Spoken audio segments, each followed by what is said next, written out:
صحابہ نے پوچھا امیر المومنین امیر معاویہ کے بارے میں آپ کی کیا رائے ہے؟ حضرت علی رضی اللہ تعالیٰ عنہ سے پوچھا گیا، فرمایا ربنا واحد ونبینا واحد وکلمتنا واحد، کہ میرا اور امیر معاویہ کا رب بھی ایک ہے، نبی بھی ایک ہے، قرآن بھی ایک ہے، کلمہ بھی ایک ہے، ہمارے درمیان کوئی اختلاف نہیں ہے۔ شاید جو لوگ یہ سمجھتے ہو اور صحابی رسول کو متنازع بنانے کی کوشش کر رہے ہو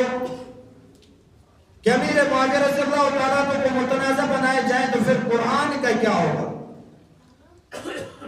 قرآن کریم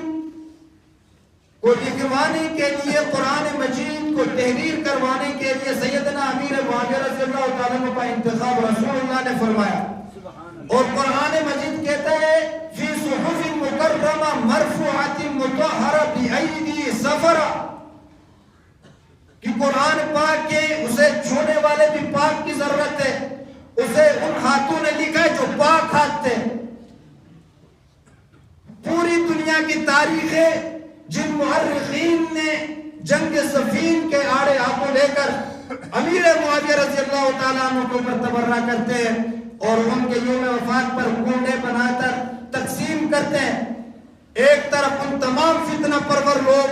جو صحابہ کرام کے خلاف طعن و تشنیع کرتے ہیں، اور دوسرے طرف رب کا قرآن نے بِأَيْدِي سَفَرَ،